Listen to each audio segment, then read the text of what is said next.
Selamat sore, Assalamualaikum warahmatullahi wabarakatuh.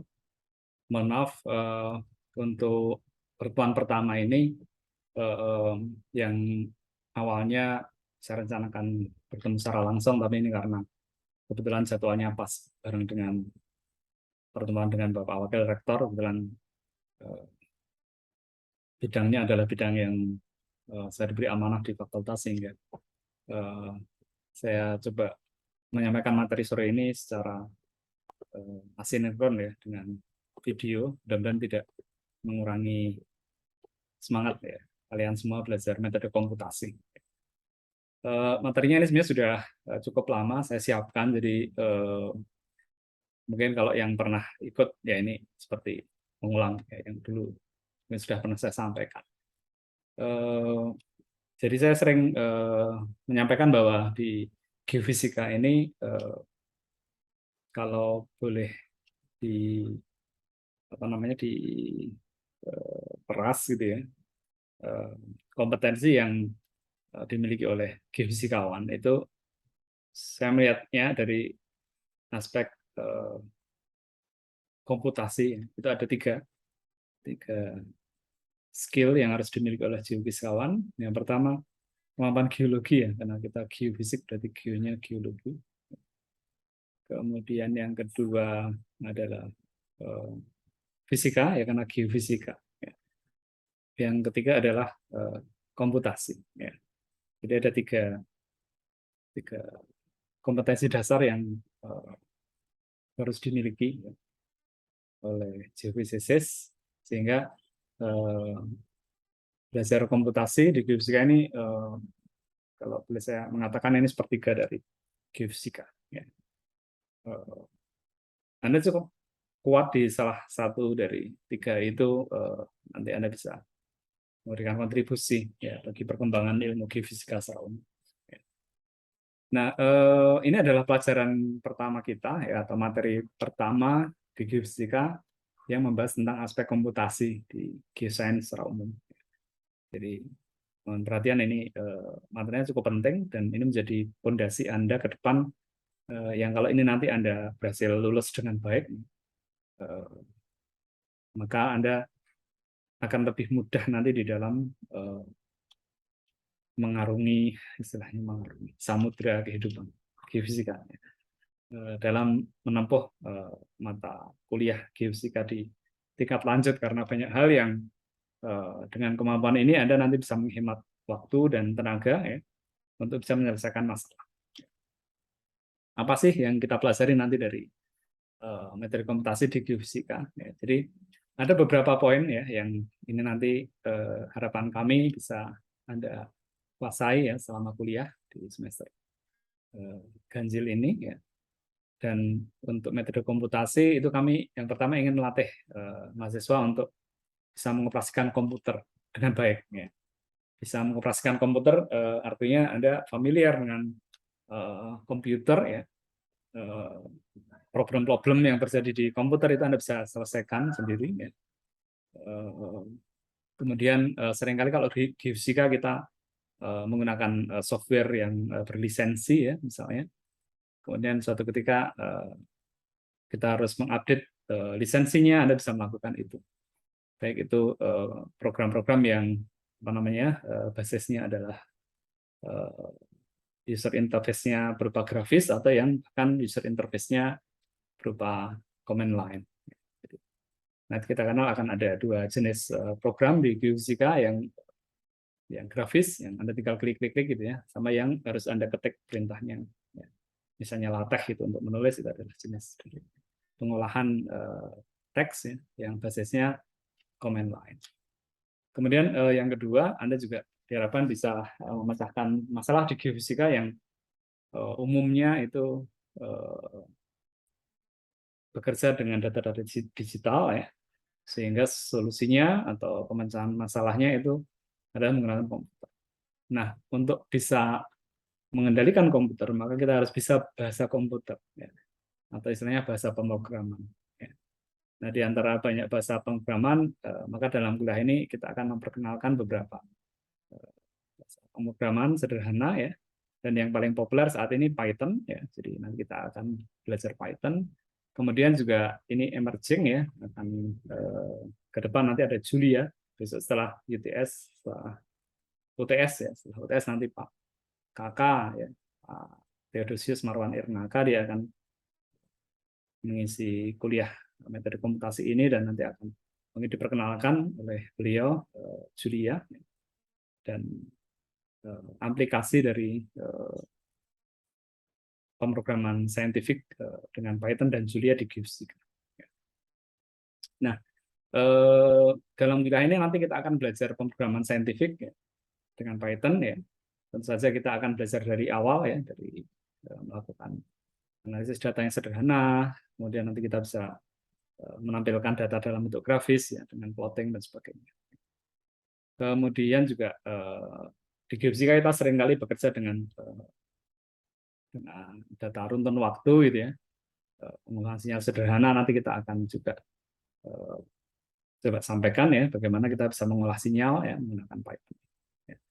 Kemudian juga kita akan memperkenalkan beberapa aplikasi di dalam geofisika yang populer dan cukup banyak digunakan oleh komunitas geoscience ya, yang basisnya Python ya, misalnya OpSpy untuk seismologi, kemudian MS-Noise untuk ambient tomografi, Patiando untuk gravity magnetics, kemudian LASIF untuk tomografi dan sebagainya. Nanti akan kita tunjukkan beberapa contohnya sehingga Anda nanti akan melihat bahwa kita nggak perlu membuat program dari nol, tapi kita tinggal memakai apa yang sudah dikembangkan orang, kemudian kita improve atau kita modifikasi untuk memecahkan problem yang kita hadapi. Baik, kita masuk ke materi pertama, pendahuluan ini. Yang saya kira Anda juga sudah mungkin pernah belajar sebelumnya atau pernah tahu bahwa secara umum komputer itu adalah perangkat atau sebuah mesin ya, mesin yang di situ ada piranti elektronika yang untuk bisa berjalan maka kita harus memberikan perintah kepada piranti elektronika tersebut. Nah, memberi perintah itu di dalam istilah apa namanya IT disebut melakukan programming atau melakukan pemrograman ya, atau melakukan komputasi. Sehingga kita perlu belajar nih bahasa yang difahami oleh komputer atau bahasa komputer atau bahasa pemrograman. Sehingga dengan bahasa yang dimengerti oleh komputer kita bisa berbicara dengan komputer sehingga bisa memberikan perintah, membuat aplikasi yang bisa dijalankan oleh komputer. Jadi gimana caranya komputer itu memahami apa yang kita perintah kepada dia ya melalui program ya. Itu tujuan dari sebuah pemrograman. Di dunia ini banyak sekali bahasa pemrograman. Anda mungkin pernah mendengar dan mungkin sudah familiar dengan beberapa. Di antaranya kalau di komunitas saintifik itu ada Fortran 90 ya. Dulu namanya Fortran 77 ya, tahun 60-an muncul ya, kemudian diupdate menjadi Fortran 20 ya, Fortran 90. Kemudian yang terbaru Fortran 2000 misalnya, ini sampai sekarang masih digunakan. Di bidang seismologi, di bidang saya ini masih banyak program untuk pemodelan, untuk simulasi gempa dan sebagainya, basisnya Fortran 90. Kemudian ada bahasa C# ya, ini bahasa yang dikenal di dunia .NET ya, jadi basisnya Windows ya, dan apa namanya menjadi apa namanya bahasa pemrograman yang cukup populer juga ya. Kemudian ada Visual Basic dan sebagainya, MATLAB ya, diantaranya itu yang kalau di dalam dunia komputer ini disebut dengan bahasa pemrograman tingkat tinggi ya. Jadi nanti kita akan mengenal yang high level language, yang bahasa tingkat tinggi, itu bahasa yang manusia lebih mudah memahaminya, lebih dekat ke manusia dibandingkan ke mesin atau ke komputer. Tapi nanti ada juga yang low level language, bahasa tingkat rendah, itu adalah bahasa yang lebih mudah dipahami komputer tapi lebih sulit dipahami oleh manusia ya. Misalnya assembler ya. Ini biasanya para hacker dia belajar bahasa-bahasa mesin ya, bahasa-bahasa low level sehingga agak sulit untuk dilacak ya, dan agak sulit untuk diikuti trace ya, dari apa namanya program yang dia buat atau dia kembangkan.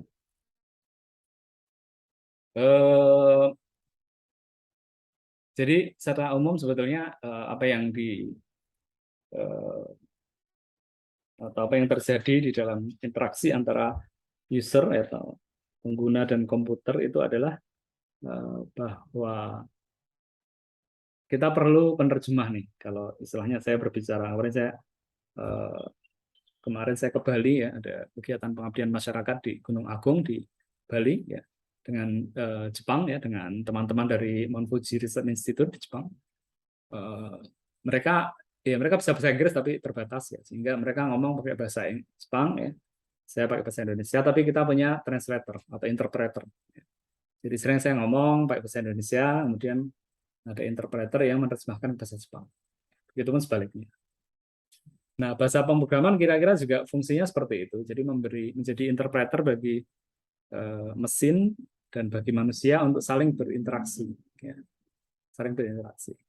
Jadi program yang kita buat itu nanti akan kita kompilasi, ya. Kita kompilasi, ya, untuk menjadi sebuah output yang diharapkan. Ya. Nah, proses kompilasi di dalam komputer itu memerlukan sebuah interpreter, ya.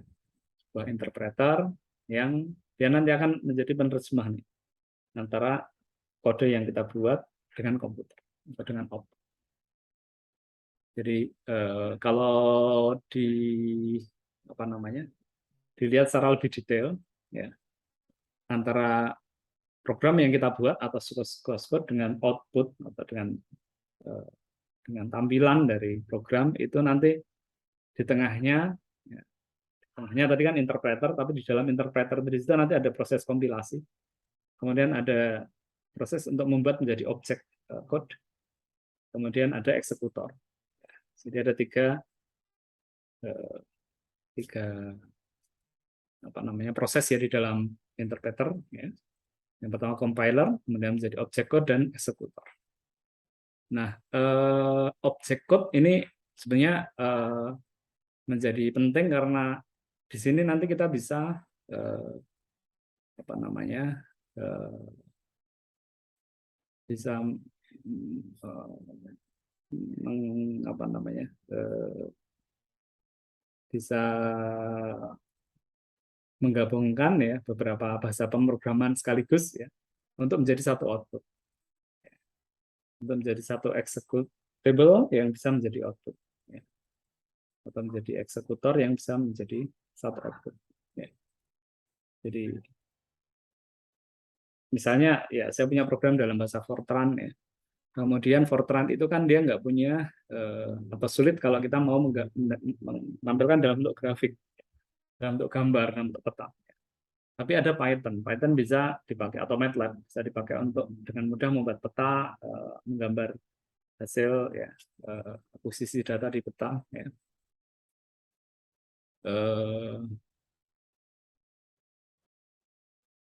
Nah, gimana caranya MATLAB dan Fortran itu bisa jadi satu? Ya, zaman dulu itu nggak bisa berdiri sendiri ya. Harus menjadi output dulu, baru outputnya nanti bisa dibaca oleh MATLAB. Kalau sekarang tidak. Sekarang program dalam bahasa Fortran bisa kita jadikan object code. Ya. Kemudian MATLAB nanti bisa membaca object code ini. Atau MATLAB juga kita compile menjadi object code. Nah, sama-sama object code ini nanti bisa kita eksekusi menjadi satu aplikasi ya, menjadi satu program yang nanti akan menghasilkan output. Jadi kira-kira seperti itu. Ya, ini yang terjadi tren sekarang. Jadi maka saran saya Anda nggak usah khawatir, kuasailah satu bahasa pemrograman ya, sampai Anda paham betul. Ya. Karena nanti pada akhirnya kita bisa bermain dengan ya banyak bahasa pemrograman yang mungkin kita nggak tahu, tapi yang penting saya punya objek code-nya, saya bisa pakai untuk kita jalankan di program yang kita familiar. Ya. Agak teknis tapi ya kira-kira seperti itu. Ya, nanti seiring waktu nanti Anda akan memahami.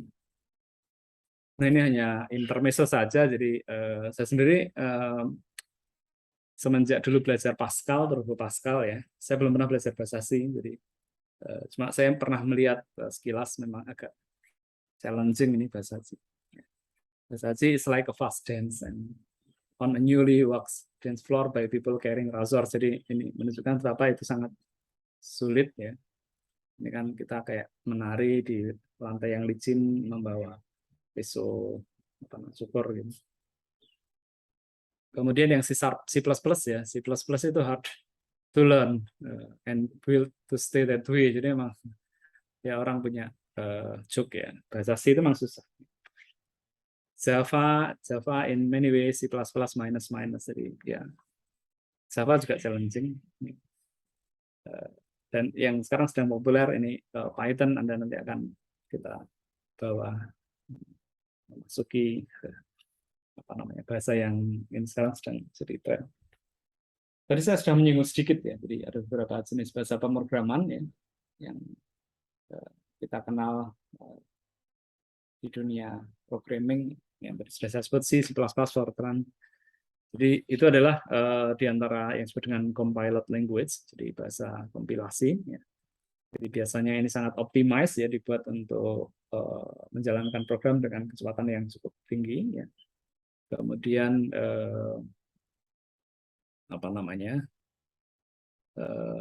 ya mereka juga punya tool yang lengkap itu, library yang lengkap itu untuk misalnya perhitungan vektor atau matrix ya dengan BLAS dan sebagainya. Ya. Kemudian, nah kelebihannya itu, jadi ini sangat optimis, sangat cepat ya kalau program dibuat dengan Fortran atau C itu kompilasinya nanti cepat ya, dan untuk eksekusinya juga cepat. Kelemahannya dia painful usage, jadi untuk membuatnya agak ya, painful ya, tapi sebenarnya enggak juga karena bisa copy paste gitu kan. Bagi yang sudah berpengalaman ini bukan painful, tapi ya memang untuk ya sekarang karena ada pembanding, ada MATLAB, ada Python, jadi terasa ini sangat painful, padahal sebenarnya enggak juga. Saya dulu memakai Fortran cukup lama, jadi tahu betul ini sebenarnya bagus, enggak terlalu painful. Nah, cuman memang karena muncul MATLAB, muncul Python sekarang ya, yang istilahnya itu scripting language namanya, karena kita seolah-olah tidak membuat program, tadi cukup memberi perintah atau membuat script gitu, kayak script drama atau script film gitu ya. Di situ memang banyak kelebihannya, jadi mudah ya, termasuk all in one di situ, jadi mau ngeplot langsung ngeplot, mau lihat hasilnya langsung keluar gitu. Di Fortran agak sulit, kita mau ngeplot ya harus memakai aplikasi yang lain, atau kalau membangun di Fortran sendiri juga kalau itu painful kalau ini plotting di Python, meskipun bisa di MATLAB di Fortran. Kemudian drawback-nya ya tadi menjadi tidak begitu cepat ya,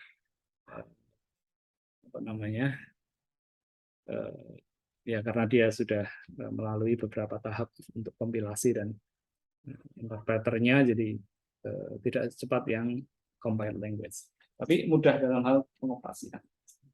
Terus kalau MATLAB itu kelemahannya juga dia berbayar ya, meskipun kalau student ini nggak mahal, Anda bisa dapat di $25 ya, atau beli satu stick Wagyu itu dapat MATLAB satu tahun. Selain MATLAB juga ada yang lain, ya Skilab yang free, Octave ya free, Igor, R, IDL dan sebagainya. Jadi masing-masing itu kelebihannya adalah dia open source sehingga free ya. Paling tidak kalaupun beli murah ya. Kemudian misalnya R itu untuk statistik analisis dia lebih advance ya. Untuk Igor dia untuk tampilan gambar lebih bagus dan sebagainya. Kemudian drawback-nya karena dia berbasis komunitas, kadang-kadang beberapa algoritma itu tidak tersedia, jadi menunggu komunitas itu membuat, kemudian baru kita bisa gunakan. Contohnya ini ada GNU Plot ya, Anda bisa searching di Google. Ini persis banget dengan MATLAB. GNU Octave ya. Persis banget dengan MATLAB, ya tidak sedikit-sedikit. Ya, tapi Anda kalau familiar dengan MATLAB, Anda bisa memakai ini. Skilab sama juga dengan MATLAB, agak sedikit ya lebih kompleks, tapi mirip-mirip dengan MATLAB. Ini free juga, Anda bisa download baik itu Windows, Linux maupun macOS. Igor Pro ini banyak dipakai untuk simulasi, untuk membuat grafik ya. Anda bisa searching sendiri nanti, mencoba sendiri juga bisa, tinggal download dan install. Kemudian R, ini bahasa yang banyak dipakai teman-teman di statistik. Fungsi-fungsi untuk statistik banyak di sini, optimisasi dan sebagainya. Nah ini mungkin Mas Kakak bisa akan menjelaskan sedikit tentang Julia. Julia ini cukup menarik, ini open source juga, dan dibandingkan dengan Python dia lebih cepat untuk executable-nya, jadi lebih optimize dibandingkan Fortran ya, sehingga ini juga pelan-pelan mengambil hati para programmer di seluruh dunia. Nah, baik, kita masuk ke Python karena memang ini satu program yang di banyak university ini dia dijadikan tools andalan untuk programming ya. Di beberapa universitas terkenal di Amerika juga dia untuk ilmu komputer itu diarahkan untuk menggunakan Python. Ya. Kelebihannya banyak sekali, jadi ini library-nya banyak. Kemudian apa namanya bahasanya ini bagus banget, memang dia didesain untuk menjadi bahasa yang harus ditulis dengan cara yang cantik ya, seperti sajak itu, jadi harus indent, harus menjerok ke dalam gitu ya, dan itu strict mereka, kalau nggak menjerok nggak bisa. Jadi dipaksa orang untuk menulis program dengan rapi, dengan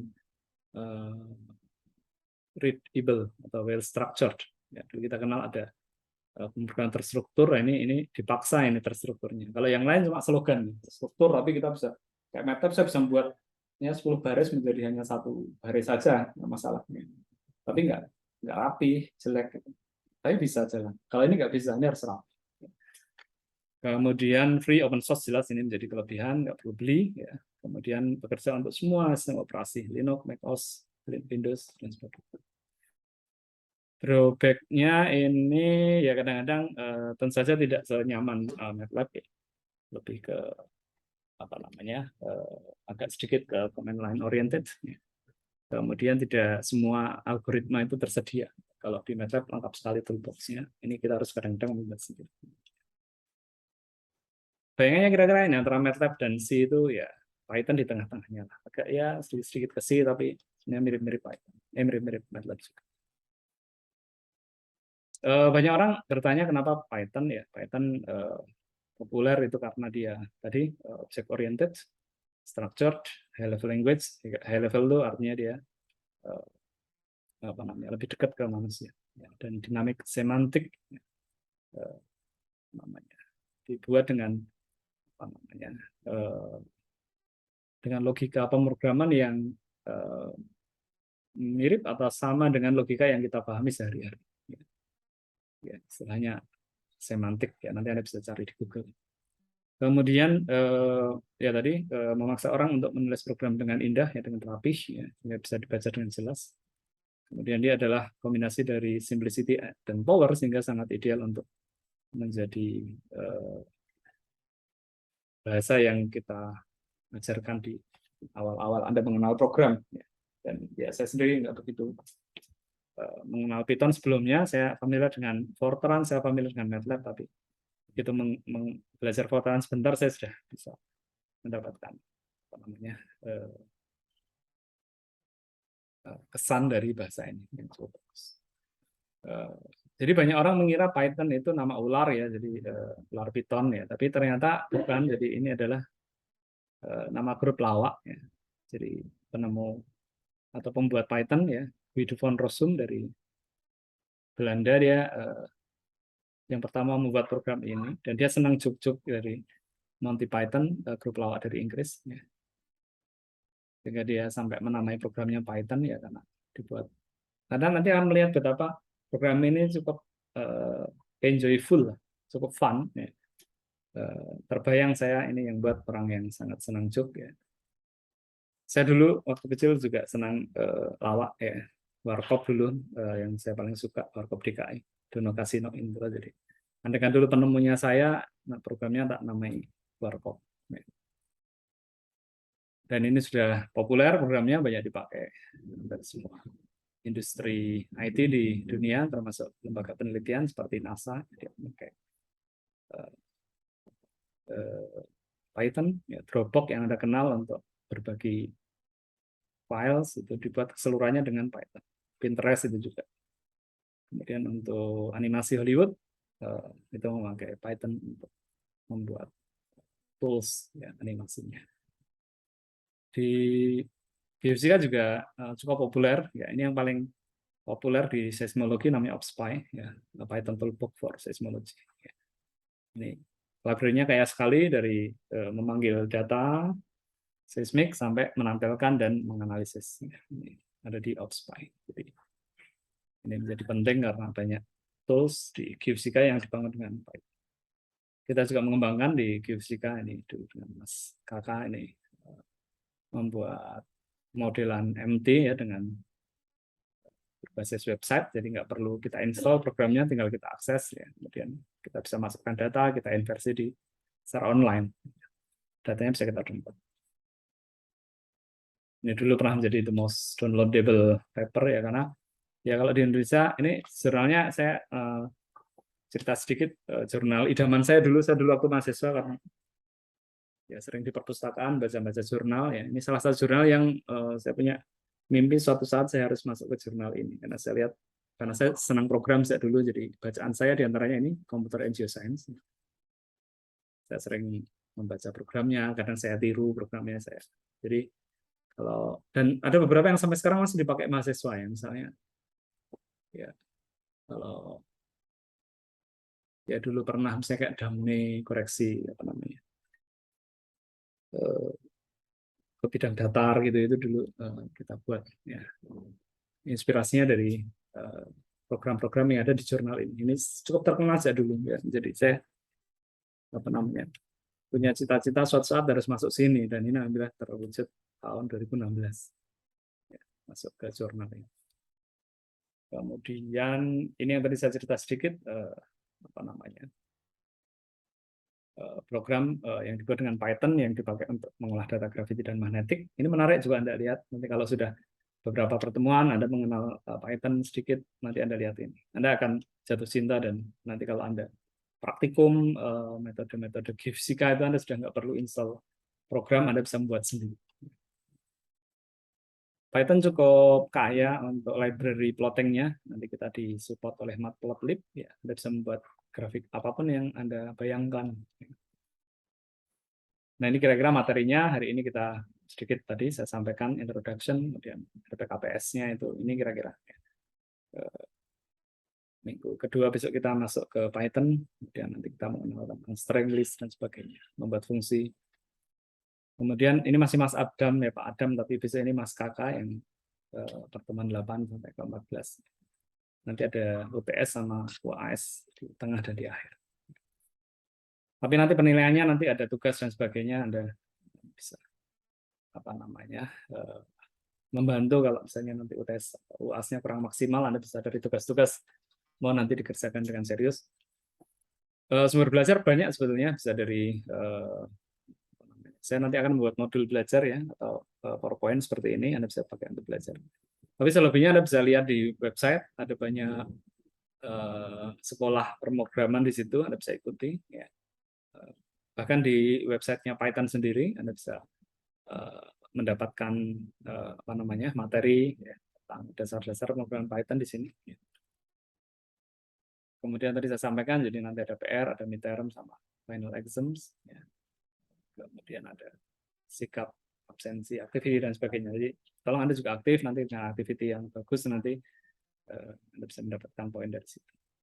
Ini saya senang buku ini, Beginning Python oleh Magnus Lee Hetland. Jadi dia juga orang yang agak senang guyon, jadi bukunya juga cukup menghibur lah, tidak hanya kita belajar secara serius, tapi seringkali diselingi juga. Nah ini.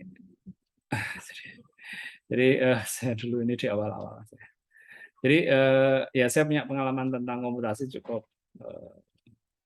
panjang juga dulu, karena saya pada dasarnya sejak mahasiswa saya senang komputasi. Kemudian saya ambil kuliah di Jerman juga dapat materi tentang komputasi ya, pemodelan gelombang seismik ya. Ya, jadi semakin terasah di sana. Saya cerita tadi ini memakai Fortran biasanya. Ini yang tadi saya sampaikan di awal bahwa penting sekali. Jadi masalah geofisika ini sebenarnya adalah masalah yang harus kita pecahkan dengan bantuan komputer, karena di situ ada masalah inversi. Jadi kita punya data pengamatan, kita punya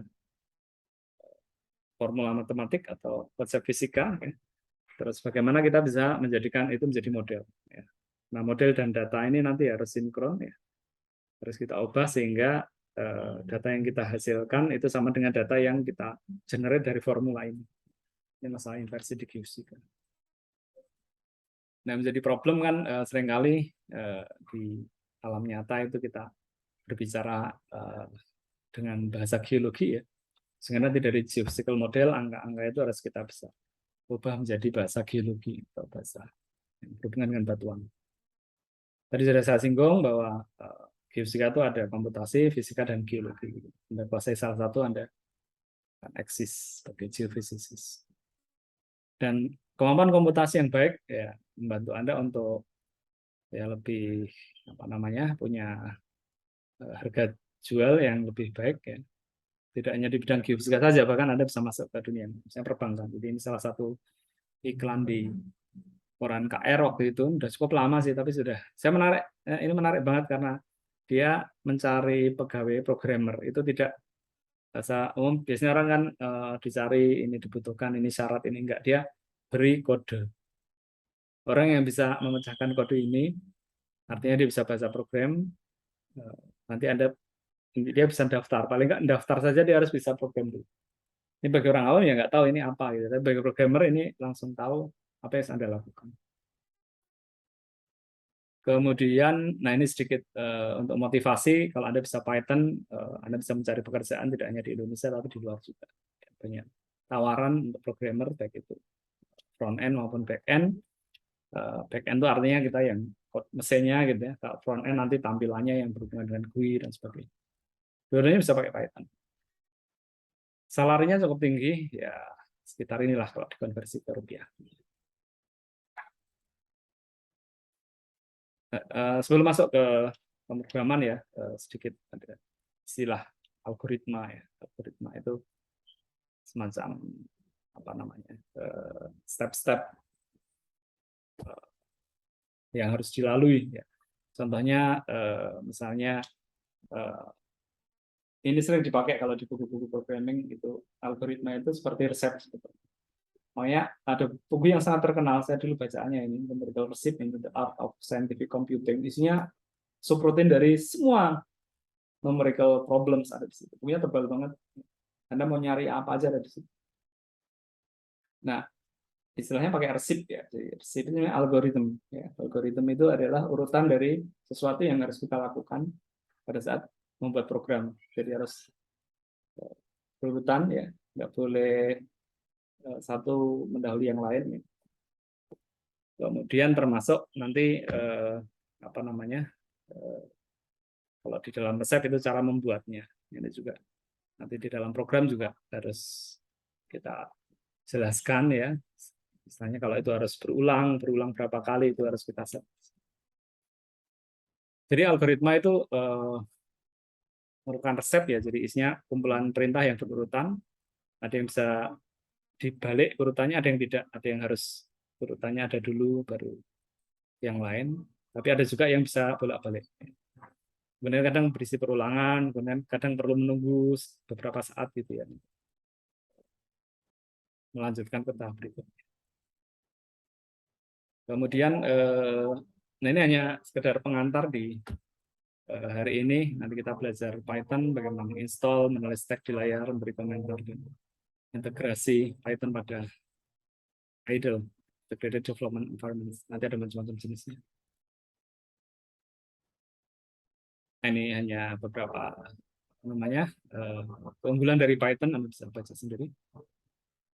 Instalasinya sangat mudah sebenarnya, tergantung nanti Anda sistem operasinya apa. Jadi bisa masuk ke python.org, tinggal Anda download ya. Kalau di Windows download Python yang sekarang sebenarnya versi 10, ini zaman dulu versi 3.8.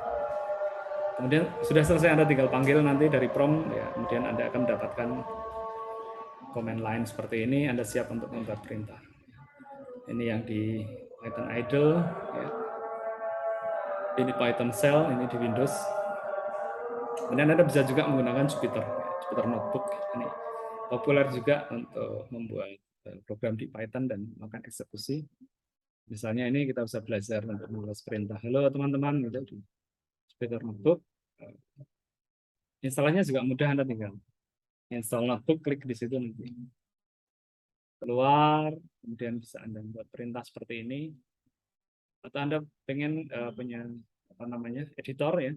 Contohnya yang populer ini PyCharm, ini juga ada di beberapa sistem operasi. Yang tinggal download, Anda nanti bisa memprogram di sini. Atau kalau di IPython ya di Windows kita pakai seperti perintah di dalam DOS.